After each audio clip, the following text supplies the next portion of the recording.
पूर्णमुदच्यते पूर्णस्य पूर्णमादाय पूर्णमेवावशिष्यते।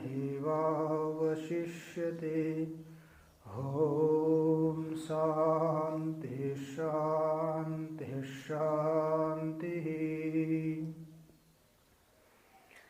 शङ्करं शङ्कराचार्यं केशवं वादरायणं सूत्रभाष्यकृतौ वन्दे भगवन्तौ पुनः पुनः। ईश्वरो गुरुरात्मेति मूर्तिभेदविभागिने व्योमवद्व्याप्तदेहाय दक्षिणामूर्तये नमः। ॐ शान्ति शान्ति शान्तिः। सच्चिदानंद भगवान को जय। सद्गुरुदेव भगवान को जय। हरिहर भगवान को जय। वैदिक सत्य सनातन धर्म को जय। ओम नमः पार्वतीपतये हर हर हर महादेव।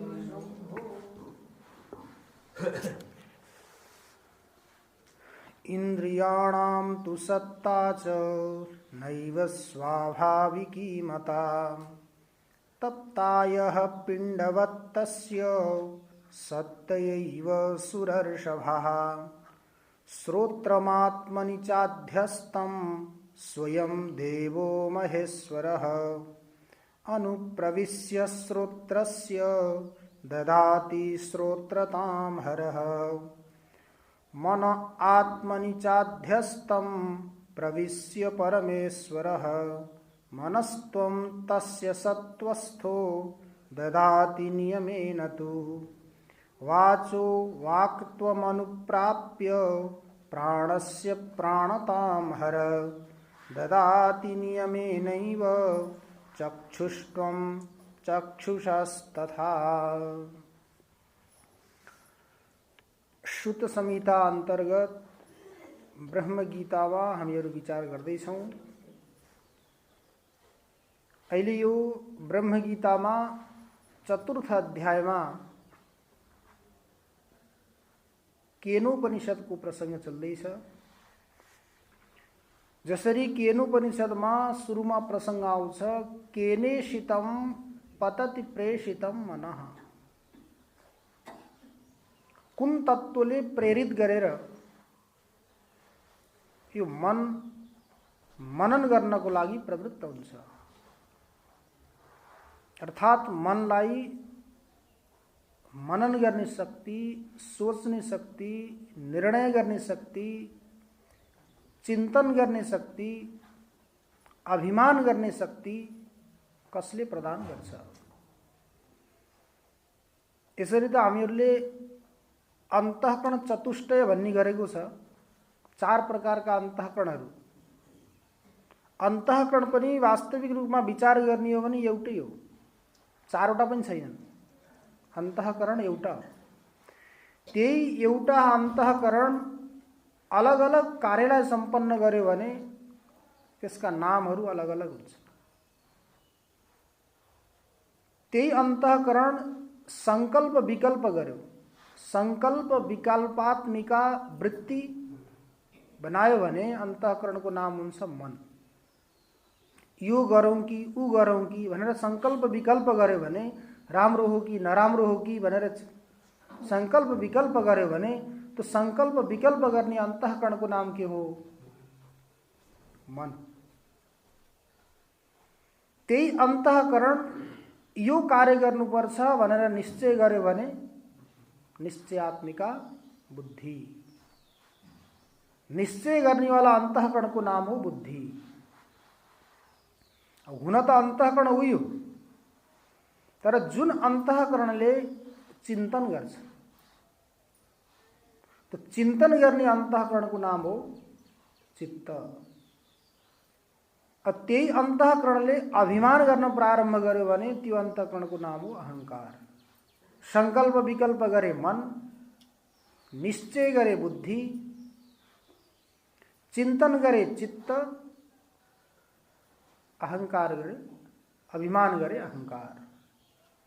यी अन्तःकरणका वृत्तिहरूको भेदले गर्दा मन बुद्धि चित्त अहंकार अलग अलग त्यसका नामहरू रहन्छन्, अन्तःकरण चतुष्टय हुन्छन्। तर वास्तवमा विचार गर्ने हो भने अन्तःकरण एउटै हो। त्यही अन्तःकरणलाई अब एउटा कुरा चिन्तन अनि त्यसपछि गएर स्मरण। एउटा हुन्छ चिन्तन, अर्को हुन्छ स्मरण। सामान्य रूपले विचार गर्ने हो भने चिन्तन र स्मरणमा केही भेद देखिँदैन। तर सूक्ष्म रूपले विचार गर्ने हो भने चिन्तन र स्मरणमा भेद छ, भिन्नता छ। चिन्तन गर्दा दिमागमा जोर पर्छ, जोर लगाएर चिन्तन गर्नुपर्छ। अर्थात् प्रयत्नपूर्वक गरिने जो मानसिक व्यापार हो, मानसिक क्रिया। चिन्तन पनि मनको क्रिया हो, स्मरण पनि मनको क्रिया हो। स्मरण गर्नको लागि पनि मन चाहियो। मन नभइकन स्मरण पनि हुँदैन, मन नभइकन चिन्तन पनि हुँदैन। तर चिन्तन र मननमा यो अन्तर छ, प्रयत्नपूर्वक गरिने मानसिक व्यापारलाई चिन्तन, त्यसमा प्रयास गर्नुपर्छ, परिश्रम गर्नुपर्छ। परिश्रम पूर्वक हुने जो मानसिक व्यापार हो त्यसको नाम हो चिन्तन। अप्रयत्न मानस व्यापार स्मरणम। स्मरण गर्नको लागि चिन्तन जति प्रयत्न गर्नु पर्दैन। स्मरण त कसको हुन्छ? जुन पदार्थको हामीले पहिला अनुभव गरिएको छ, त्यो अनुभव गरेका पदार्थको अन्तःकरणमा संस्कार बस्छ। तत्सदृश पदार्थहरू बाहिर देखिए भने त्यसपछि गएर स्मरण हुन्छ। स्मरण गर्नको लागि पहिला के हुनु पर्यो? अनुभव। कुनै पनि स्मरण हुन्छ, कुनै पनि ज्ञानको विषयको वस्तुको स्मरण हुन्छ भने त्यो पहिला अनुभव भएको हुनु पर्यो। अनुभव नभइकन स्मरण हुँदैन। तो स्मरण संस्कारको रूपमा, वासनाको रूपमा अन्तःकरणमा बसेका विषयहरूको हुन्छ। त्यसकारण त्यति धेरै प्रयत्न गर्नु पर्दैन। छिटो छिटो गर्ने हो भने फेरि वृद्ध भयो, स्मरण गरेको पनि धेरै समय दीर्घकाल भयो, धेरै समय भइसक्यो भनेपछि फेरि विस्मरण हुन्छ। त्यो स्मरण गराउनको लागि फेरि प्रयास गर्नुपर्छ। तर स्मरण र चिन्तनमा अप्रयत्न मानसिक व्यापार स्मरणम। धेरै प्रयत्न नगरिकन हुने जो मनको व्यापार हो त्यसको नाम हो स्मरण। प्रयत्नपूर्वक हुने जो मनको व्यापार हो त्यसको नाम हो चिन्तन। अर्थात् चिन्तन गर्ने शक्ति, स्मरण गर्ने शक्ति पनि कहाँबाट? मनबाट हुन्छ। त्यो मनलाई पनि शक्ति कसले प्रदान गर्छ त भन्दा त्यही साक्षी स्वरूप परमात्माले प्रदान गर्छ। त्यो भएर कुनै पनि सामान्य भन्दा सामान्य विषयवस्तुको ज्ञान गर्नको लागि पनि पहिला आत्मा का साथ मन को संबंध, मन का साथ इंद्रिय को संबंध, इंद्रिय का साथ विषय को संबंध। विषय को संबंध भयो भने अनि बल्ल गएर वस्तुको प्रत्यक्ष हुन सक्छ। आत्मा तो व्यापक छ, सर्वत्र व्याप्त छ, तर मन त व्यापक छैन। मन त सूक्ष्म छ। हाम्रो यो शरीरको भित्र पनि इडा नाम गरेको सानो नाडी छ। त्यो नाडी भित्र गएर बस्छ बस्ने ठाउँ, तर निक्ल्यो भने कहीँ पनि भ्रमण गर्न सक्छ। जति जो पदार्थ सूक्ष्म हुन्छ त्यसको गति त्यति नै तेज हुन्छ। सूर्यको किरणको गति भन्दा पनि तीव्र गतिवाला मन छ। हेर्नुस् त हामीहरू यहाँ बसेका छौँ, एकैछिनमा मन कहाँ पुग्छ? होरै क्षणमा, एकै क्षणमा मन कहाँबाट कहाँ पुगेर कति कार्य गरी सकेर फेरि फर्केर आउँछ। असम्भवलाई पनि सम्भव गराएर छोडिदिन्छ। यही बसी बसी चिन्तन गर्यो, मन टाढा पुग्यो, कुनै राम्रो चिन्तन गरेपछि मन प्रसन्न हुन्छ, व्यक्ति स्वस्थ हुन्छ। अन्य कुनै चिन्तामा ग्रस्त छ भने व्यक्ति अस्वस्थ हुन्छ। यसमा कारण के हो? केवल मन। तो सूक्ष्म भएर पनि अत्यन्त तीव्र गतिवाला छ। त्यसकारण त्यो मनका साथ के हुनु पर्यो? आत्माका साथ सम्बन्ध हुनु पर्यो। आत्मा र मनको सम्बन्ध। आत्माका साथ मनको सम्बन्ध मात्र भएर वस्तुको प्रत्यक्ष हुँदैन, मनका साथ इन्द्रियको सम्बन्ध। मन त के हो? यी इन्द्रियहरूको नेता हो, नायक हो। ज्ञानेन्द्रिय, कर्मेन्द्रिय, 11 सदस्यको जो संघ छ, समुदाय छ, त्यो समुदायको नेता को हो? मन। मनका साथ सम्बन्धित नभइकन कुनै पनि इन्द्रियहरूले आफ्नो आफ्नो कार्य गर्न असमर्थ छ। चक्षुरिन्द्रियले आँखाले देख्न सक्दैन मनसँग नजोडिएसम्म। मनो नवस्थानात् भनेको छ। मन यदि स्थितिमा भएन भने वस्तु अगाडि भएर पनि प्रत्यक्ष हुँदैन। दार्शनिकहरूले विचार गरेका छन् कि वस्तु नजदिक हुँदा हुँदै पनि, अर्थात् उपलब्ध हुँदा हुँदै पनि, अगाडि हुँदा हुँदै पनि वस्तु नदेखिनुमा के कारण हो? कुन कारणले गर्दा वस्तु देखिँदैन? एउटा त अति दूरात, वस्तु अत्यन्त टाढा छ। नजदिक भए त्यही वस्तु देखिन्छ, तर त्यही वस्तु टाढा छ भने देखिँदैन। जसरी भनौँ एउटा रम यहाँ नजदिक भएर देखिन्छ, त्यही रम बाहिर छ भने देखिँदैन। छैन, नभएर देखिएको होइन, तर छ भएर पनि त्यो कस्तो छ? टाढा छ। जसरी आकाशमा उडिरहेका चराचुरुङ्गीहरू, पक्षीहरू नजदिक त देखिन्छन्, यिनीहरू उड्दै उड्दै उड्दै टाढा पुग्यो भने तिनीहरू देखिँदैन। ती चरा नभएर पर गएर मरिसके, नष्ट भइसके त्यो त होइन, छन् भएर पनि देखिँदैनन्। नदेखिनुमा कारण के हो? अति दूरात, अत्यन्त जो दूर हुन्छ, टाढा हुन्छ, त्यो वस्तु पनि उपलब्ध भएर पनि देखिँदैन। अनि त्यसपछि सामिप्यात्, जो अत्यन्त नजिक हुन्छ, अत्यन्त नजिक भएको वस्तु पनि देखिँदैन। जसरी आफ्नै मुख, चेहरा हेर्नको लागि, आफ्ना आँखा हेर्नको लागि, आँखीभौँ हेर्नको लागि अन्य कुनैको सहारा लिनुपर्छ। सहारा लिए पनि त्यो देखिँदैन, प्रतिबिम्ब देखिन्छ। वास्तविक बिम्बको दर्शन हुँदैन, प्रतिबिम्बको दर्शन हुन्छ। तो नभएर नदेखिएको होइन, छ तर अत्यन्त नजदिक छ। तो अत्यन्त नजदिक भएर पनि वस्तु देखिँदैन। त्यस्तै किसिमले यो साक्षी स्वरूप परमात्मा पनि के छ? अत्यन्त नजदिक छ। अहिले पनि प्रसङ्ग आएको थियो, टाढा पनि, अति दूर पनि छ, अत्यन्त नजदिक पनि छ। जसले त्यो तत्त्वको साक्षात्कार गर्यो त्यसको लागि त्यो तत्त्व अत्यन्त नजदिक छ। जो त्यो तत्त्वको वास्तविकतादेखि अपरिचित छ, जसले त्यो तत्त्वको साक्षात्कार गरेको छैन, त्यसको लागि अत्यन्त टाढा छ। विचार गर्ने हो भने त्यो साक्षी स्वरूप परमात्मालाई अनुभव गर्नको लागि हामीहरू कहीँ पनि दौडनु पर्ने आवश्यकता छैन। यदि विचार गर्ने हो भने त्यो साक्षी स्वरूप परमात्मा त व्यापक हुनुहुन्छ। हामी कुनै पनि तीर्थमा जाउँ, कहीँ पनि जाउँ, दौडौँ, वहाँ गएर प्राप्त गर्ने तत्त्व त यहीँ छ। यहाँ देख्ने हामीहरूको दृष्टि छैन, त्यसकारण के गर्छौँ? दौडिन्छौँ। अरू त छोड्नुहोस्, मन्दिरमा गएर त्यो बनाएको मूर्तिमा गएर प्रार्थना गर्ने बेलामा हामीहरूलाई के हुन्छ? भाव हुन्छ, म भगवानको अगाडि छु। तर बाहिर घुमिरहँदा म भगवानको अगाडि छु, नजदिक छु भन्ने कुरो ज्ञान हुँदैन। त्यही भएर हामी बाहिर झुटो पनि बोलिन्छ, केही पनि गर्नको लागि तयार हुन्छौँ। तर मन्दिरमा गएर अरे भगवानको अगाडि झुटो बोल्नुहुन्न, भगवानको अगाडि ढाँट्नुहुन्न भन्छ, भन्दैन? भगवानको अगाडि ढाँट्न हुँदैन भन्छ, भगवान कहाँ पछि हुनुहुन्छ त? विचार गर्ने हो भने भगवान त व्यापक हो। जसरी आकाश सर्वत्र व्याप्त छ, त्यस्तै किसिमले परमात्मा पनि के हुनुहुन्छ? सर्वत्र व्याप्त हुनुहुन्छ। तर व्याप्त भएको परमात्मालाई हामीहरूले देख्ने दृष्टि नभएको हुनाले सर्वत्र देखिँदैन। त्यो दृष्टि बनाउनको लागि हामीहरू कहाँ जान्छौँ? मन्दिरमा जान्छौँ। त्यहाँ गएपछि कमसेकम त्यति परिसरमा त त्यो दृष्टि बन्छ, प्रयास गरिन्छ झुटो नबोलौँ भन्ने। त्यो त्यति मात्र लक्ष्य होइन, त्यहाँ गएर झुटो नबोलेर अन्यत्र पनि यो परमात्माले बनाएको मन्दिरमा परमात्माका चल मूर्तिहरू छन्, ती मूर्तिहरूको सान्निध्यमा पनि अगाडि पछाडि पनि झुटो नबोलौँ भन्नको प्रयास गर्नको लागि त्यहाँ जाने हो। त्यो त एउटा दृष्टान्त हो। त्यो बनाएको ढुङ्गो माटोको मन्दिर, ढुङ्गो माटोको मूर्ति, सामान्य व्यक्तिले बनाएको त्यो ढुङ्गालाई कुदेर बनाएको मूर्ति, त्यही मूर्तिमा गएर हामीहरूले मनोअभिलषित, मनोवाञ्छित फलको कामना गऱ्यौँ भने सबै मिल्छ, कामना पुरा हुन्छ।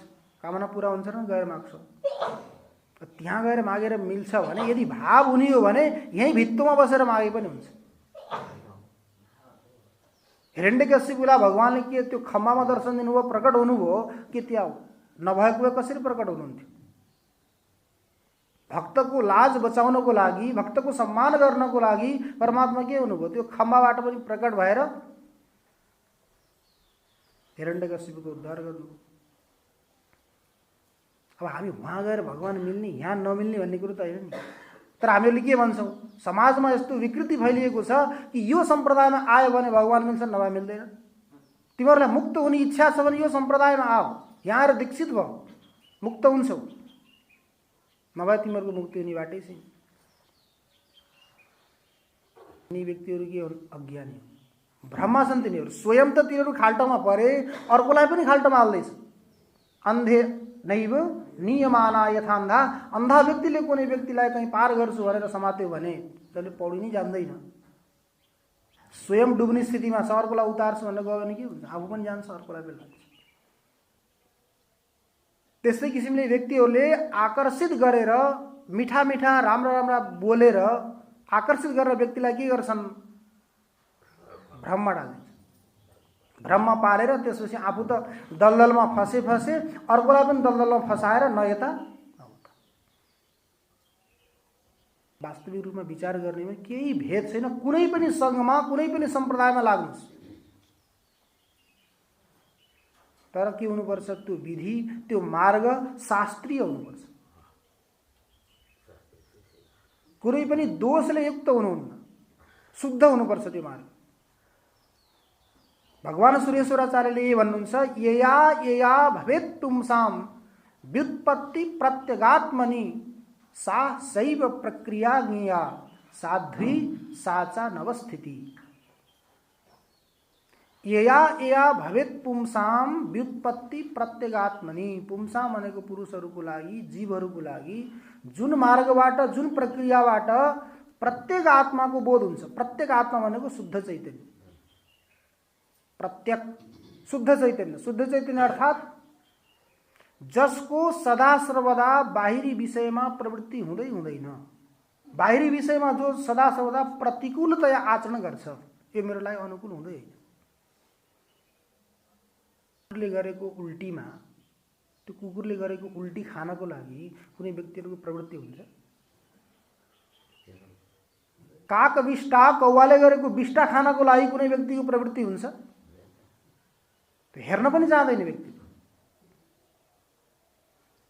जसरी काकविष्टामा कुत्ताको उल्टी खानको लागि कुनै व्यक्तिको, मनुष्यको प्रवृत्ति हुँदैन, त्यस्तै किसिमले प्रत्येक तत्त्वको चिन्तन गर्ने व्यक्तिलाई यिनी बाहिर पदार्थको बारेमा केही पनि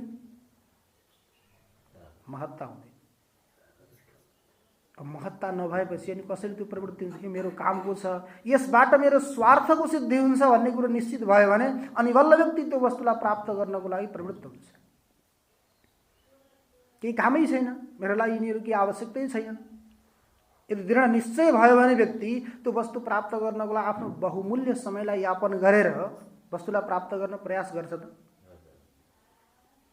पहिला वस्तुलाई प्राप्त गर्न प्रयास गर्नु पर्यो, प्राप्त गरिसकेपछि त्यसलाई रक्षा गर्नु पर्यो। रक्षा गर्दा गर्दै पनि कथनचित नष्ट भयो भने पनि फेरि कष्ट हुन्छ, कष्टै कष्ट त्यहाँबाट। जो विचारक व्यक्ति हो त्यसले कहिल्यै पनि यी अनित्य पदार्थहरूलाई प्राप्त गर्नको लागि प्रयास गर्दैन। जो विचारक नभएको व्यक्ति त प्रवृत्त हुन्छ। र जो विचारक हो त्यो व्यक्ति त्यो तत्त्वलाई साक्षात्कार गर्नको लागि भनेर बाहिर पनि दौडिँदैन।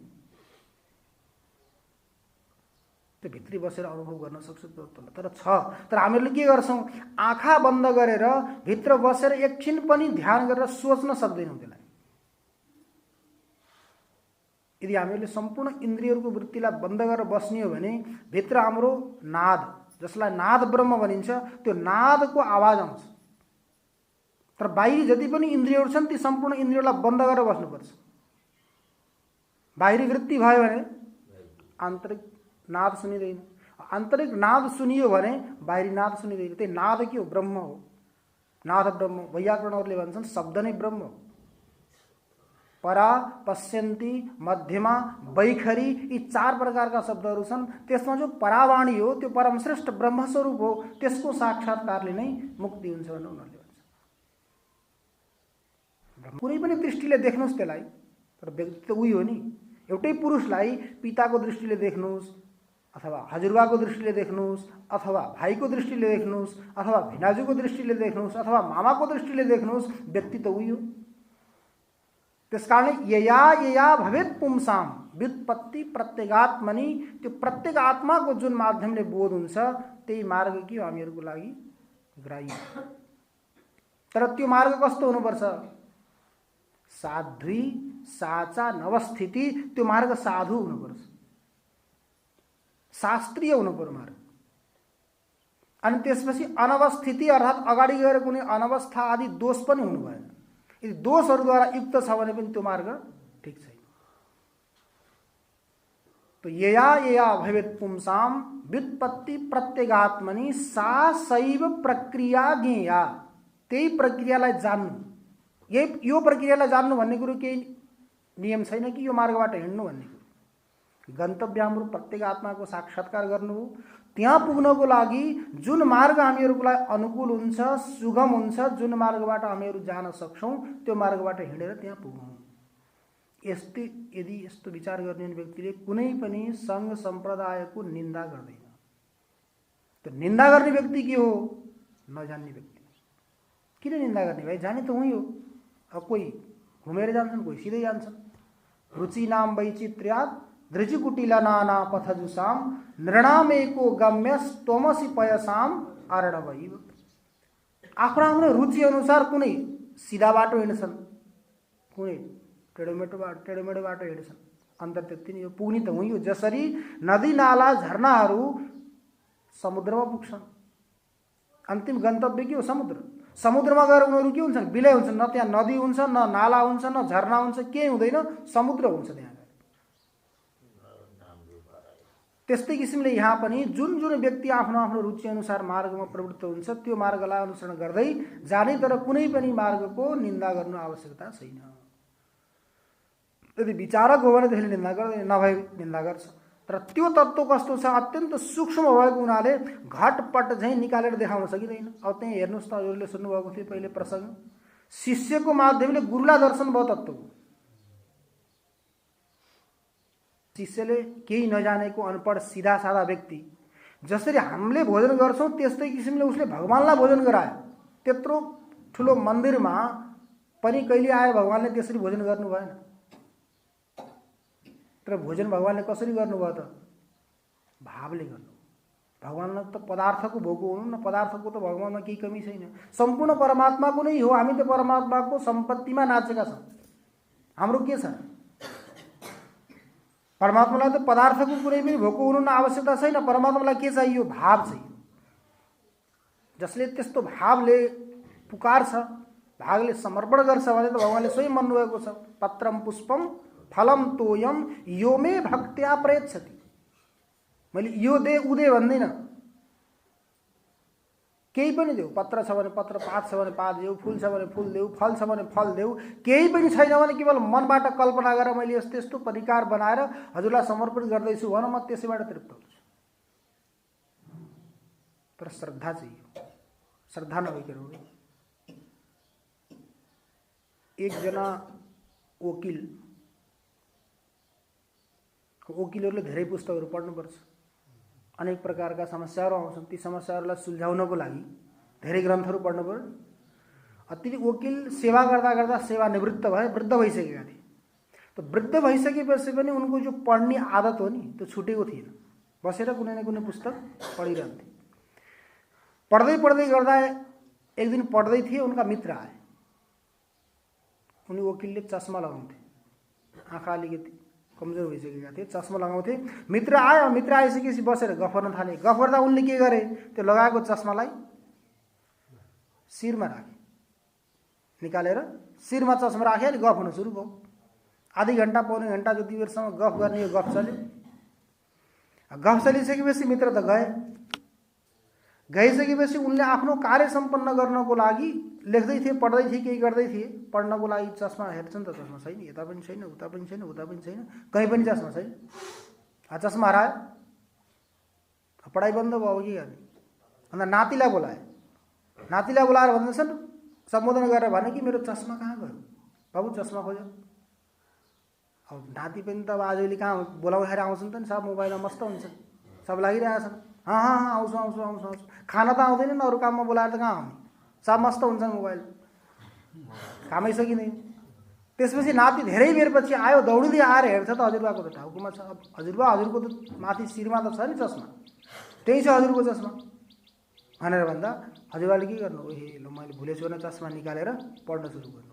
जसरी त्यो चस्मा आफ्नै शिरमा छ, शिरमा भएर पनि देखिएको छैन, त्यस्तै किसिमले परमात्मालाई खोज्नको लागि हामीहरू के हुन्छ, कहिले नातिलाई, कहिले छोरालाई, कहिले कसलाई बोलाउँछौँ, अर्थात् तीर्थयात्रा गर्न दौडिन्छौँ, कहिले वहाँ जाने, कहिले वहाँ जाने, परिश्रम गर्ने, खर्च गर्ने। तर त्यो जसको हामीले अनुसन्धान गर्दैछौँ, जसको अनुभव गर्नु छ, त्यो तत्त्व त कहाँ छ?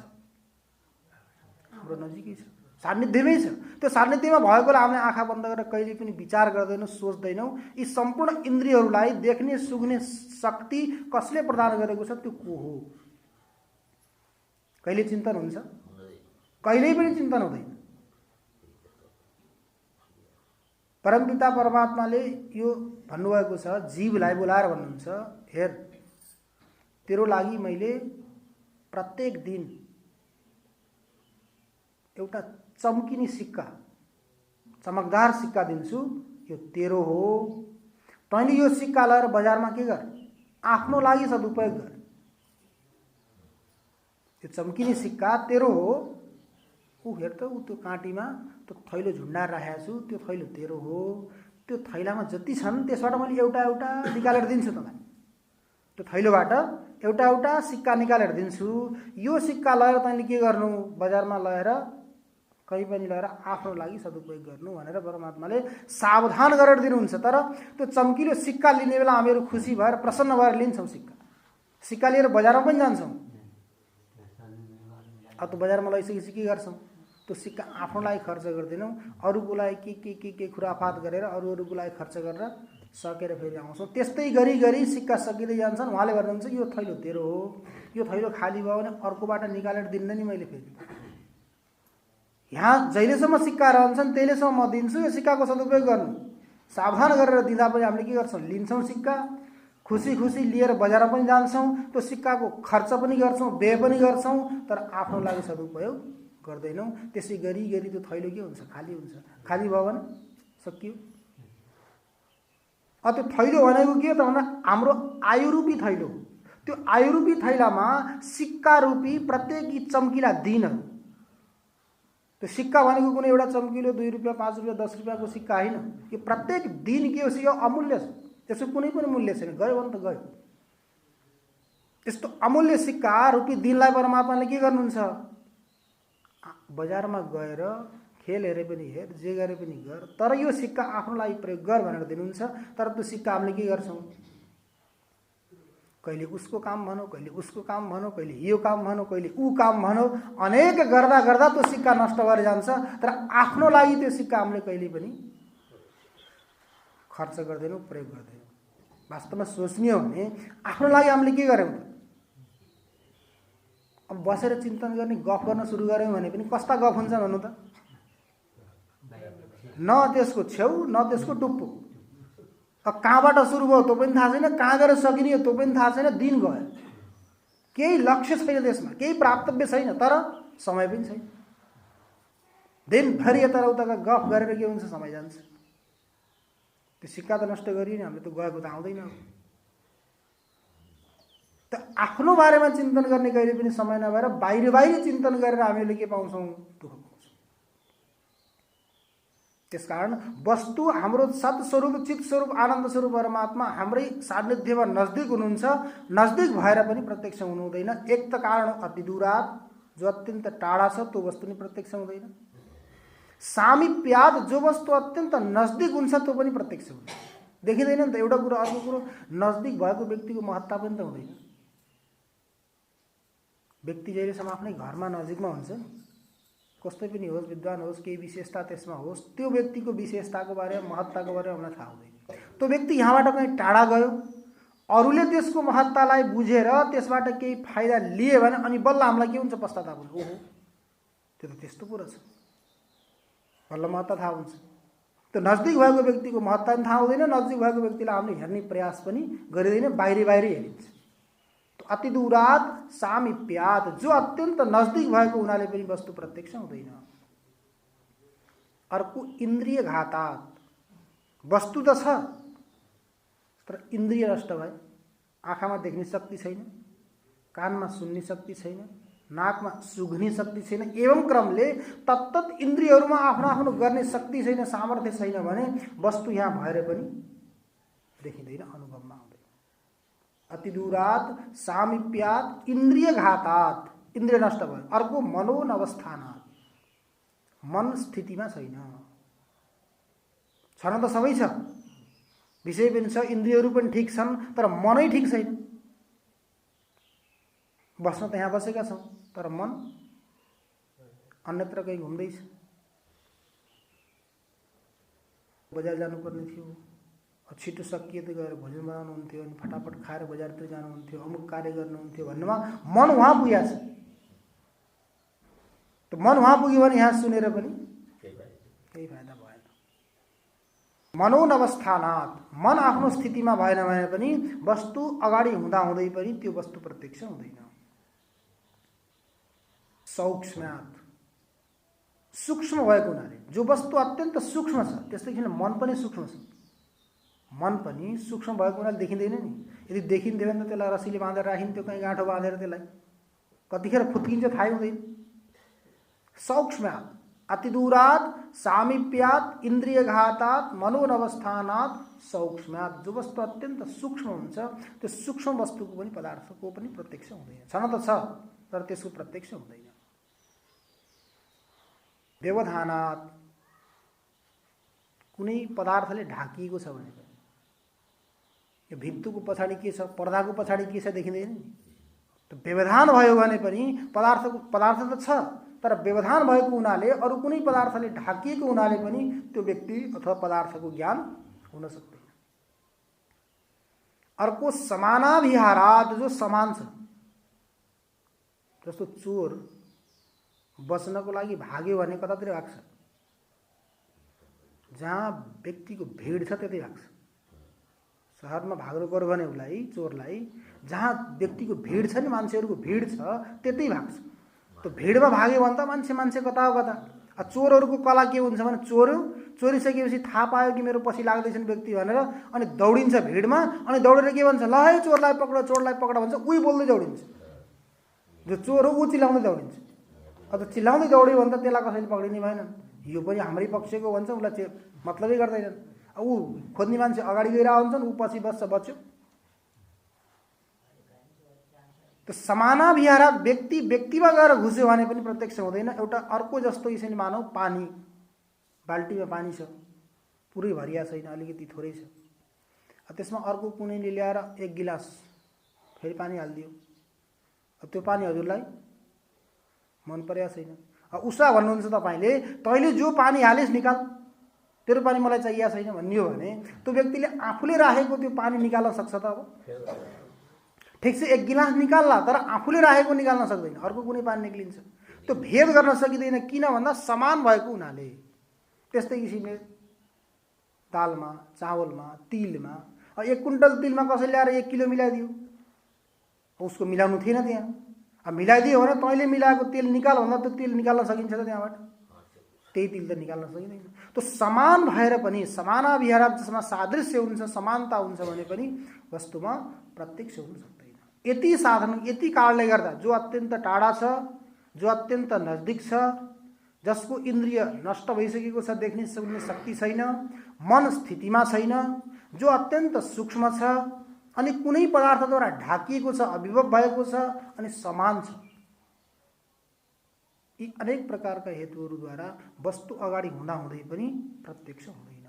त्यस्तै किसिमले यिनी साधनहरूको मध्येमा यो सच्चित आनन्द स्वरूप परमात्मा, साक्षी स्वरूप परमात्मा पनि विचार गरौँ, टाढा पनि छ, नजदिक पनि छ। अत्यन्त टाढा भएको हुनाले पनि प्रत्यक्ष हुँदैन, अत्यन्त नजदिक भएको हुनाले पनि प्रत्यक्ष हुँदैन, अनि सूक्ष्म भएको हुनाले पनि प्रत्यक्ष हुँदैन। सूक्ष्म पनि छ, टाढा पनि छ, अनि नजदिक पनि छ।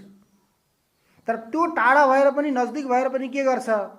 सम्पूर्ण इन्द्रियहरूलाई, व्यक्तिहरूलाई आफ्नो आफ्नो कार्य सम्पन्न गर्नको लागि प्रेरित गर्छ। प्राचीन समयमा राजाहरूले भोजन गर्ने बेलामा के गर्थे अरे भने सिधै भोजन गर्दैन थिए, उनीहरूलाई भय हुन्थ्यो कसैले विष मिलाएर ल्याएको छ कि भोजनमा भनेर। प्रत्येक दिन केही पनि भोजन गर्दा, केही पनि खाँदा पिउँदा उनीहरूले के गर्थे? चकोर कुनै पक्षीलाई राखेका हुन्थे उनीहरूले आफ्नो राजधानीमा, राजमहलमा। त्यो चकोरलाई, पक्षीलाई त्यो खाना खुवाउँथे। त्यो खुवाइसकेपछि त्यो चकोरको यदि विष मिलेको छ भोजनमा भने ती चकोरका आँखा राता राता हुन्थे अरे। यदि विष मिलेको छैन भने आँखा राता हुने थिएनन्। त्यसपछि के हुन्थ्यो? आँखा राता भयो भने राजाले भोजन गर्ने थिएनन्। आँखा राता भएनन् भने उनले के गर्थे? भोजन गर्थे। अब भोजन गर्नको लागि चकोरले राजालाई भोजन गर पनि भनेको छैन, भोजन नगर पनि भनेको छैन। तो गर नगर भनेर पनि गर्ने नगर्ने यो प्रवृत्ति गराउने, जस्तो किसिमले चकोरले राजालाई भोजन गर्ने र नगर्नेमा प्रवृत्त गराउँछ। उसले केही भनेको छैन, खा पनि भनेको छैन, नखाने भनेको छैन। तर राजाले के गर्छ? चकोरका ती पक्षीका आँखा राता भयो भने खाँदैन। यसमा विष मिलाएर छ भने कुनै ठाउँमा कुकुरलाई पनि खुवाउने गर्थे। कुकुरलाई खुवाए, कुकुरलाई यस्तो त्यस्तो स्थितिमा पहिला पहिला त त्यस्तो हुन्थ्यो नि त, मार्नको लागि अरू केही त थिएन नि त्यस्ता साधनहरू। खाने पिउने चिजहरूमा कसैले सिसा पिसेर हाल्दैन, कसैले विष मिलाएर हाल्ने, अनेक प्रकारका उपायहरू गर्थे। त्यो बस्नको लागि राजाहरूले के गर्थे? उनीहरूले पनि उपाय गर्थे। त्यो चकोरको आँखा राता भयो भने भोजनमा प्रवृत्त हुन्थेन, आँखा राता भएन भने भोजनमा प्रवृत्त हुन्थ्यो। जसरी त्यो चकोरले राजालाई प्रवृत्त गर्यो नबोलिकन, त्यस्तै किसिमले यो साक्षी स्वरूप परमात्माले पनि केवल उपस्थितिले, केवल साक्षी स्वरूप परमात्माको उपस्थितिले सम्पूर्ण इन्द्रियहरू के गर्छन्? आफ्नो आफ्नो कार्य गर्नको लागि प्रवृत्त हुन्छ। कुनै पनि नायक नेता यदि त्यहाँ छ भन्ने हो भने के हुन्छ? अरू काम गर्ने व्यक्तिहरूले आफ्नो आफ्नो अनुशासनमा काम गरिरहेका हुन्छ। छैन, कहीँ गएको छ भने यताउता छ, टाढै गएको छ भने के गर्छ? त्यहाँ ढिला सुरु हुन्छ। त्यसकारण यी सम्पूर्ण हाम्रा इन्द्रियहरू पनि त्यही साक्षी स्वरूप परमात्माको प्रेरणाबाट, शासक स्वरूप परमात्माको शासनमा रहेर सम्पूर्ण इन्द्रियहरूले के गर्छन्? कार्य प्रारम्भ गर्छन्। त्यो साक्षी स्वरूप परमात्मा छ भन्ने कुरा हामीलाई के हुनु पर्यो? भाव हुनु पर्यो। अब यदि साक्षी स्वरूप परमात्माको जसले अनुभव गर्यो भने त्यो व्यक्तिलाई आफ्नो शरीरलाई रक्षा गर्नको लागि पनि चिन्ता हुँदैन। उसित पुरा यो निश्चय गरेको हुन्छ, प्रारब्धम पुष्यति वपु इति निश्चित्य निश्चल धैर्यमालव्य यत्नेन स्वाध्यासापनयम कुरु। प्रारब्धम पुष्यति वपु, उसले निर्णय गरेको छ मेरो शरीरलाई पुष्ट गर्ने त प्रारब्ध हो। यदि प्रारब्धले पुष्ट नगर्ने हो भने हामीले त के प्रयत्न गर्दैनौँ, के प्रयास गर्दैनौँ, के बन्ने इच्छा गर्दैनौँ। यदि बन्ने इच्छा गरेर हुने भए त को के हुन्थ्यो? मनो इच्छा समम नास्ति दैव इच्छा प्रवर्तते। मनको इच्छाले कहीँ पनि केही पनि हुँदैन। दैवको अर्थात् परमात्माको जो इच्छा छ त्यही इच्छा अनुरूप हुने हो। हामीहरूले चाहे त केही हुँदैन। तो प्रारब्धम पुष्यति वपुः, वपु भनेको शरीर। यो शरीरलाई पुष्ट कसले गर्छ? प्रारब्धले गर्छ। जति औषधि गर्ने, जति खुवाउने, जति पिलाए पनि यो जस्तो हुने हो त्यस्तै हुन्छ। यो शरीर त हामीले प्रारब्ध अनुरूप पाइयो। प्रारब्ध पनि बनाउने फेरि हाम्रो हातमै छ। प्रारब्धलाई पनि हामीले बनाउन सकिन्छ। प्रारब्ध कर्म, क्रियमाण कर्म, सञ्चित कर्म, यी तीन प्रकारका कर्महरू हुन्छन्। जो हामीले कर्म गर्यौं त्यही कर्म गएर के हुन्छ? सञ्चितमा गएर जम्मा हुन्छ। अनि त्यो सञ्चितबाट निक्लेर फेरि प्रारब्धमा आउँछ। त्यो प्रारब्धमा आयो भने त्यो हामीले के गर्ने? भोग्ने। जसरी पैसो कमाइसकेपछि के गर्छन् व्यक्तिहरूले? के गरिन्छ? बैंकमा राखिन्छ नि।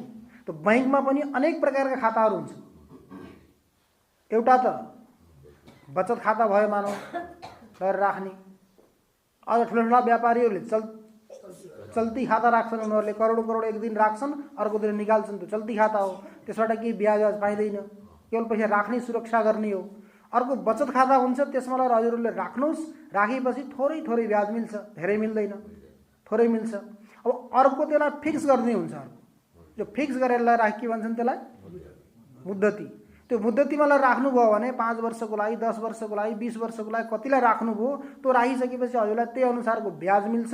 10 वर्षको लागि राख्नुभएको छ भने 10 वर्षभन्दा पहिला त्यो झिक्न पाइँदैन।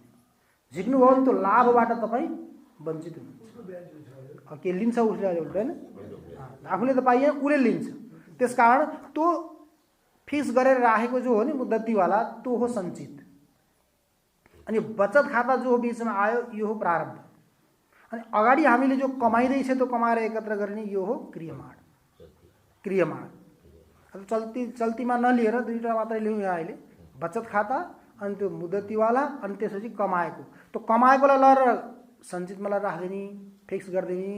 अनि त्यो फिक्स गरिसकेपछि फेरि त्यसलाई बचत खातामा निकालेर अनि बल्ल त्यहाँबाट निकालेर खर्च गर्न पाइयो, त्योभन्दा पहिला पाइएन। त्यस्तै किसिमले हामीहरूले गरेका यी कर्महरू के हुन्छन्, सञ्चित कर्मको रूपमा गएर एकत्र हुन्छन्। उहाँ एकत्र भइसकेपछि अनि परमपिता परमात्माले के गर्नुहुन्छ, अब यसको लागि यो सञ्चितबाट निकालेर यति प्रारब्धको रूपमा दिने, यति कर्म यो व्यक्ति त्यो शरीरमा बसेर भोग गर्छ भनेर के गर्नुहुन्छ, उहाँले छुट्याइदिनुहुन्छ। त्यो छुट्टिसकेपछि हामीले के गर्नु पर्यो, यो शरीरको लागि जति प्रारब्ध कर्म आयो सञ्चितबाट निक्लेर त्यो यहाँ भोग्नै पर्यो। सुख पनि भोग्नु पर्यो, दुःख पनि भोग्नु पर्यो, या त रोएर भोग्नु पर्यो या त हाँसेर भोग्नु पर्यो। भोग्न त निश्चित पर्यो, रोएर पनि पर्यो, हाँसेर पनि भोग्नु पर्यो, आफैले भोग्नु पर्यो, अर्कोले भोगेर पनि भएन, प्रारब्ध कर्म। अनि त्यसपछि अगाडि फेरि गर्दै गएका छौँ कर्महरू कस्ता गरिँदैछ त, राम्रो कर्म गरियो भने फेरि सञ्चितमा गएर राम्रै जम्मा हुने भयो, त प्रारब्धमा त्यस्तै आउँछन्। नराम्रा कर्म गरिने हो भने सञ्चितमा गएर त्यस्तै जम्मा हुन्छन्, फेरि प्रारब्धमा त्यस्तै नराम्रा आउँछन्। अनि त्यसपछि हाय हाय हाय फेरि रोइरहनु पर्यो, कष्ट कष्ट। त्यो क्रियमाण कर्म हामीले जो गरिँदैछ, यो कर्म गर्नको लागि हामी स्वतन्त्र छौँ। स्वतन्त्र कर्ता, कर्ता कहिले पनि कर्म गर्नको लागि स्वतन्त्र हुन्छ, तर कर्म गरिसकेपछि फल भोग्नको लागि कहिल्यै पनि स्वतन्त्र हुँदैन, फल जबरजस्ती भोग्नुपर्छ। नाभुक्तम क्षीयते कर्म कल्पकोटि शतैरपि अवश्यमेव भोक्तव्यम कृतं कर्म शुभाशुभम। करोडौं कल्प, कल्प कोटि शतैरपि भनेको करोड कल्प, करोड कल्प जन्म लिए पनि यदि हामीले गरेका कर्मको फल सुख दुःख यदि भोगिएको छैन भने त्यो फेरि पनि जन्म लिनुपर्छ भोग्नको लागि, शुभ कर्म होस् अथवा अशुभ कर्म होस्। हामीले त सोच्छौँ नि कसैको ऋण लियौँ, उसले भुल्यो होला, अब दिनु पर्दैन, उसले भुल्यो हामीले किन याद दिलाउने भनेर हामीले नदिने प्रयास गर्छौँ। तर नदिएपछि के हो, ब्याजको के हुन्छ, मूलको ब्याज, ब्याजको स्याज, स्याजको पनि के गरेर फेरि अर्को जन्ममा गएर तिर्नुपर्छ। त्यस कारणले के गर्नु, अर्काको लिएको या त उसैले दान भनेर दिएको छ, आफ्नो स्वत्व निवृत्ति गरेर भने त कुरो अलग हो। यदि कसैले दिएको छ काम गर्नको लागि भने त्यसको त फेरि हामीले ऋण चुक्ता गर्नुपर्छ। नगरे के हुन्छ, फेरि त्यो तिर्नको लागि आउनुपर्छ, आएर कर्म गरेर त्यो तिर्नु पर्यो। त्यसकारण के गर्ने, जो साधक व्यक्ति हो, साक्षी परमात्माको अनुभव गर्नेवाला व्यक्तिले सोध्छ प्रारब्धम पुष्यति बपुः, यो मेरो शरीर पुष्ट गर्ने, अहिले मलाई सुख दुःख मिल्ने त कसको, प्रारब्ध हो। त प्रारब्ध हो भन्दा फेरि केही पुरुषार्थ नगरिकन बस्ने पनि होइन। यदि दृढ निश्चयले पुरुषार्थ गर्ने हो भने व्यक्तिले प्रारब्धलाई जित्न पनि सक्छ। प्रारब्ध भन्दा पनि पुरुषार्थ के हो, बलवान। यी प्रारब्ध र पुरुषार्थ भनेका वास्तविक रूपमा विचार गर्ने हो भने के हुन्, यी सिक्काका दुईवटा पल्लु जस्ता हुन्। यी दुईटै नभइकन काम चल्दैन, गाडीका पहिया चक्र जस्तो दुईटै हुन्। तर यसमा प्रारब्ध भन्दा पनि बलवान के हो, पुरुषार्थ। पुरुषार्थ गर्यो भने व्यक्तिले कुनै पनि केही पनि चिज असम्भव छैन। अब प्रारब्धले दिन्छ भने यतिकै हातमाथि हात बाँधेर बस्यो भने त केही मिल्नेवाला छैन। त प्रारब्धम पुष्यति बपु इति निश्चित्य निश्चल, निश्चित गरेर त्यो साधक के हुन्छ, निश्चल हुन्छ। निश्चल हुन्छ भनेको कुनै विषम परिस्थिति आए पनि त्यो विचलित हुँदैन, अविचलित हुन्छ। विषम परिस्थितिमा पनि अनि सफलता मिल्यो भने पनि त्यति भन्छ नि व्यक्तिहरूले कि यसको भैमा खुट्टो छैन, भैमा खुट्टो छैन भनेको मात्तिएर हिँडेको छ। साधक व्यक्ति, ज्ञानी व्यक्ति सफलता प्राप्त भए पनि मातिँदैन अनि असफलतामा पनि आतिँदैन। आतिनी र मातिनी काम कसको हो? अज्ञानीको हो। ज्ञानी व्यक्ति कहिले आतिनी नि आतिँदैन अनि मातिनी नि मातिँदैन। उसले निर्णय गरेको छ प्रारब्धम पुष्यति वपुः इति निश्चित्य निश्चलः। यो निश्चित गरेर ऊ निश्चल भएर बसेको छ। धैर्यम आलम्ब्य यत्नेन, प्रयत्नपूर्वक उसले के गर्यो? धैर्य धारण गरेको छ। धैर्य धारण गरेर बस्यो भने अनि आफूमा भएको कर्तृत्व भोक्तृत्वको अभिमानलाई, अध्यासलाई उसले के गर्छ? हटाउँछ।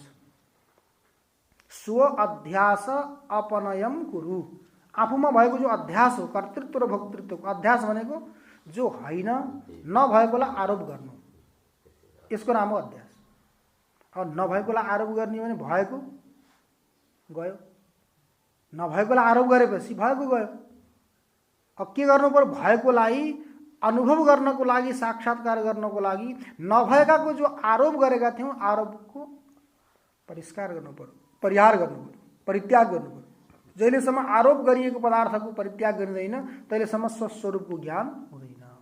त्यसकारण सम्पूर्ण इन्द्रियहरूलाई, मनलाई, जति पनि कर्णहरू छन् यी कर्णहरूलाई आफ्नो आफ्नो कार्य गर्नको लागि प्रेरित गर्ने को हो? साक्षी स्वरूप परमात्मा हो भनेर के गर्नु पर्यो? हामीले त्यस्तो भाव गर्नु पर्यो।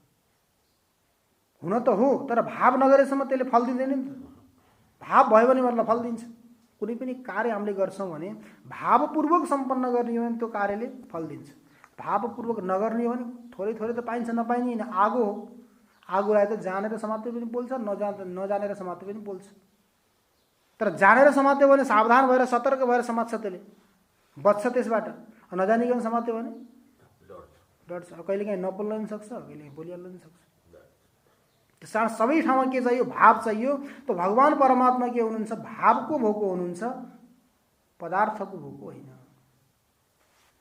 एकजना सन्त यस्तै भ्रमण गर्दै उपदेश दिँदै हिँड्नुहुन्थ्यो। घुम्दै घुम्दै जाँदा एक गाउँमा जानुभयो। गाउँमा गइसकेपछि भक्तहरूले धेरै आग्रह गरे कि हजुरले श्रीमद् भागवतको कथा सुनाउनु पर्यो भनेर आग्रह गरिसकेपछि उहाँले भागवतको कथा सुनाउनु। भागवत कथा सुनाइसकेपछि अब भागवतमा त धेरै प्रकारका प्रसङ्गहरू आउँछन्। दानको प्रसङ्ग, यज्ञको प्रसङ्ग, स्वाध्यायको प्रसङ्ग, तपस्याको प्रसङ्ग, अनेक प्रसङ्गहरू आउँदा उहाँले दानका पनि धेरै कुराहरू भए। अनि एकजना साहुकार कुनै सेठ थिए, उनलाई इच्छा भयो मसँग धन छ, यसको मैले दान गर्न चाहन्छु, कसरी दान गरौँ, के गरौँ भनेर आएर सन्तसँग धेरै पटक उनले बिन्ती गरे। बिन्ती गर्दा सन्तले त्यति मतलब गरिदिनु भएन। ठिकै छ, के उपाय बताउँला, के गरौँला भन्नुभयो। उहाँलाई त के अपेक्षा थिएन, आवश्यक थिएन। त्यस्तो कुनै उचित ठाउँ खोज्दै हुनुहुन्थ्यो कि यसको कहीँ सदुपयोग भइदिए अरूलाई पनि, अरूको पनि उपकार हुन्थ्यो र यसको पनि उपकार हुन्थ्यो। अहिले त पूर्व जन्ममा केही पुण्य गरेको थियो र प्राप्त गरौँ, अहिले पनि यदि दान पुण्य गऱ्यो भने अर्को जन्ममा पनि प्राप्त गर्ला, यसो कल्याण होला भन्ने सोचेर उहाँले धेरै दिनपछि धेरै निवेदन गर्दा उहाँले भन्नुभयो यसो गर, अमुक ठाउँमा म गएँ, त्यहाँ खानको लागि कष्ट रहेछ, त्यो गाउँमा तिमीले के गर, अन्न क्षेत्र खोल्छौ, अन्न क्षेत्र खोला, त्यहाँ आएका अतिथि अभ्यागत साधु सन्तहरू जो पनि आउँछन् त्यहाँ तिमीले के गर, भोजन गराउनु सुरु गर। अब भोजन कहीँ पनि सेवा शुश्रूषा हुन थाल्छ भने अतिथि अभ्यागतहरूको आउने क्रम पनि बढ्दै जान्छ। कुनै पनि आश्रममा, सङ्घ संस्थामा यदि आगन्तुक अतिथि अभ्यागतको सेवा हुँदैन भने त्यहाँ व्यक्ति जाँदैनन्। जहाँ अतिथि अभ्यागतको सेवा हुन्छ, व्यक्तिलाई सोधिन्छ के कस्तो समस्या छ भनेर, त्यहाँ व्यक्तिहरू जान्छ। यहाँ पनि त्यो गाउँमा उनले साउले सेठले के गरे, अन्न क्षेत्र खोलेपछि व्यक्तिहरू आउन थाले। अब उसले पनि धेरै दिनसम्म त राम्रोसँग सेवा गर्यो। उसले आफू बस्ने ठाउँ पनि उहीँ बनायो, जहाँ अन्न क्षेत्र खोलेको थियो त्यहीँ बसेर आफ्नै हातले बाँड्ने सेवा गर्ने गर्थ्यो। सेवा गर्दै गयो, केही समयसम्म सेवा गर्यो। गर्दै गर्दै जाँदा अन्तिममा गइसकेपछि उसले के गर्यो भने मान्छे धेरै आउन थाले, सम्हाल्न पनि अलि अप्ठ्यारो हुन थालेपछि उसले के गर्यो, भोजन दिने समय निर्धारित गर्यो। यति बजेदेखि यति बजेसम्म भोजन मिल्छ, यो उपरान्त समयमा भोजन मिल्दैन, योदेखि अतिरिक्तमा मिल्दैन भनेर उसले निर्णय गर्यो। निर्णय गरेपछि आउने अतिथिहरू यात्रीहरूलाई त के निश्चित छैन यति बजे मिल्छ, यति बजे पुगौँ, कहिले ढिला हुन्छ, कहिले के हुन्छ, आउन थाले। पछि पनि आएर माग्न थाले। पस्याएर माग्न थाल्दा उसलाई के भयो? आएका मान्छेलाई त उसले खुवाउनुको सट्टा त गाली दिने, अपमान गर्ने, तिरस्कार गर्ने अनेक गरेर पठाउन थाल्यो। यो समयमा भोजन मिल्दैन, अमुक समयमा आउनु, त्यसपछि भोजन मिल्छ, नभए मिल्दैन भन्न थाल्यो। त्यो गर्दै गर्दै गर्दाखेरि जो सन्तले कथा सुनाउनु भएको थियो, जसको माध्यमले यसले अन्नक्षेत्र खोलेको थियो, उहाँ सन्तका पनि धेरै भक्तहरू जान्थे। एक दिन यस्तै प्रसङ्ग चल्दै गर्दाखेरि उहाँले सोध्नुभयो, अमुक गाउँमा त्यो सदाव्रत अन्नक्षेत्र चलेको छ, त्यो अन्नक्षेत्र कस्तो चलेको छ, त्यो व्यक्तिले कस्तो सेवा गर्छ, के छ त्यसको भनेर सोद्धा व्यक्तिहरूले के भने, खुवाउनु त खुवाउँछ, तर खुवाउनुभन्दा धेरै गाली खुवाउँछ। अन्न खुवाउनुभन्दा अन्नदान महादान भनेर हजुरले उपदेश दिनुभयो, शिक्षा दिनुभयो, उसले सुरु त गर्यो, तर त्यो अन्नदानभन्दा उसले गालीदान धेरै गर्दैछ, तिरस्कार गर्छ। आएका अतिथि अभ्यागतहरूलाई अमुक समयमा आऊ भने खुवाउँछु, नभए खुवाउन भनेर तिरस्कार गर्छ भनेर भन्दा सन्तलाई त्यति विश्वास त भएन। त्यही पनि उहाँले सोच्नुभयो, यदि यसले यसो गर्छ भने त नराम्रो कुरो हो। अतिथि भनेका त हाम्रो संस्कृतिमा त अतिथि देवो भव, अतिथिहरू त साक्षात् देवका स्वरूप हुन्। ती देवताहरूलाई यसले अपमान गर्यो भने त यसको त राम्रो हुँदैन, यसलाई अधोगति हुन्छ। यसको राम्रो गति होस् भन्नको लागि अन्नक्षेत्र खोलिरहेको छ, खर्च पनि भएको छ। यदि यसको अधोगति भयो भने त ठिक कुरो होइन, राम्रो होइन यो त भनेर एक दिन के गर्नुभयो सन्त, उसले जुन समयसम्म भोजन दिन्थ्यो नि, त्यो समय सकिसकेपछि, उसले जो निर्धारित गरेको थियो त्यो समय सकिसकेपछि राति 11 बजी पुग्नु भएछ। एक दिन त्यसको घरमा जहाँ सुत्थ्यो त्यहाँ गएर उहाँले ढोका बजाउनु भयो। ढोका बजाइसकेपछि भन्नु, म धेरै टाढाबाट आएको, थाकेको छु, भोको छु, केही खान पाइन्थ्यो कि भन्नुभन्दा उसले भित्रबाट त्यही भन्यो, होइन अहिले त छैन, अमुक समयमा आउनु, त्यसपछि मिल्छ, अहिले त समय सकिसक्यो, अहिले भोजन मिल्दैन। अब उहाँलाई त परेशानी गर्नु थियो, परीक्षा गर्नु थियो, के गर्छ हेरे भनेर। अनि बाहिर बसेर उहाँले के गर्न थाल्नु, अझ पनि ढोका बजाउँदै भन्न थाल्नु, केही त मिल्ला, ठिक छ आज बनाएको सकियो भने हिजोको मिल्ला, बासी मिल्ला, केही नभए रोटी मिल्ला, जो छ बचेको, सब्जी मात्रै भए पनि हुन्छ, जो बचेको छ त्यो मलाई देऊ भन्दा उसले दिएन। नदिएपछि अब उहाँले पनि दृढ निश्चय गरेर बस्नुभएको थियो, यसलाई त आज शिक्षा दिनु नै छ। धेरै बेरसम्म त्यही ढोका बजाउँदै बस्दै गरेपछि ऊ पनि हैरान भयो, सुत्न पनि पाएन। हैरान भएर बाहिर निक्लेको थियो, गाली गर्दै निक्लेन त गुरुजी अचम्मित भयो, ओहो हजुर आउनुभयो, मैले त हजुरलाई चिनिनँ, क्षमा गर्नुहोस् मेरो अपराध, मैले अपराध गरेँ भन्नुभन्दा उहाँले भन्नु, ए मेरो लागि त तिमीले यस्तो गर्यौ, गाली गर्यौ, तिरस्कार गर्यौ, अपराध भयो, अरूलाई गर्दाखेरि गाली गर्दाखेरि के तिनीहरूलाई अपराध हुँदैन? के तिमीले यो अन्नक्षेत्र खोलेको मेरो लागि मात्रै हो, म आए खुवाउने, अरू आए नखुवाउने? अन्नक्षेत्र त यो सदाव्रत त सबैको लागि हो, सदाको लागि हो। ठिक छ, तिमीले गर्न सक्दैनौ सदा 24 घण्टा भने तिमीले अर्को व्यक्ति नियुक्त गर। त्यो पैसा के को काम, के कामको लागि हो? त्यो मेरो इच्छाले होइन, तिमीले जबरजस्ती गरेर मैले अमुक कार्य गर्नको लागि लगाएको हुँ। यदि यो श्रद्धा भक्तिपूर्वक नगर्ने हो भने यो देखाउनको लागि गर्नुपर्ने आवश्यकता छैन। उहाँले भनिसकेपछि अनि त्यो भक्तलाई के हो, पश्चाताप भयो, हो मैले त के गरेँ रहेछु, नगर्ने काम गरेँ रहेछु मैले भनेर पश्चाताप भयो। अनि भोलिदेखि उनले के गरे, जतिखेर जो व्यक्ति आउँछ, जस्तो आफूले बनाउन सक्छन्, आफूले नसके अरू व्यक्ति लगाएर उचित भोजन उनले दिने बन्दोबस्त व्यवस्था मिलाए। त्यो व्यवस्था मिला अगाडि पनि गएर साधुहरूको, सन्तहरूको, अतिथि अभ्यागतहरूको सेवा हुँदै गयो। यही प्रसङ्ग हजुरहरूले पनि सुन्नुभएको होला, महाभारतको प्रसङ्गमा भगवान श्रीकृष्ण जब शान्ति दूत बनेर जानुभयो, तो शान्ति दूत बनेर जाँदाखेरि दुर्योधनले के व्यवस्था गरेको थियो, त्यो आउँछ ग्वाला गोठालो, त्यो गोठालोले यस्तो कहिले पनि खान पाएको छैन, मेरोमा राजोपचार राजसी भोजनको व्यवस्था मैले गर्छु, त्यसपछि त्यसलाई के गर्नुपर्छ, मेरै घरमा भोजन बनाएर त्यसलाई हाम्रो महत्ताको बारेमा, अस्तित्वको बारेमा देखाउनुपर्छ त्यसलाई भनेर दुर्योधनले के गर्यो, सम्पूर्ण भोजनको व्यवस्था गर्यो। सम्पूर्ण भोजनको व्यवस्था गरिसकेपछि अब त्यहाँ कार्य भयो, भइसकेपछि भोजन गर्ने प्रसङ्ग आयो। भोजन गर्ने प्रसङ्ग आउँदा दुर्योधनले भगवानलाई भन्नु, भोजन गर्न जाउँ। भोजन गर्न जाउँ भन्दा भगवानले के जवाब दिनुभयो, हेर भाइ, भोजन दुई ठाउँमा हुन्छ, भोजन दुई ठाउँमा गरिन्छ। कहाँ कहाँ? एउटा त यस्तो स्थितिमा भोजन गरिन्छ, भोजन गर्ने व्यक्तिलाई जहाँ भोक लागेको होस्, भोक लागेको होस्, कति दिनदेखि खान नपाएको, भोकले आतिएको व्यक्ति त्यसले केही सोच्दैन कि कसले कसरी दिँदैछ, श्रद्धाले दिँदैछ कि अश्रद्धाले दिँदैछ कि कसरी दिँदैछ भन्ने कुरो सोच्दैन। प्राण रक्षा गर्नको लागि खान्छ।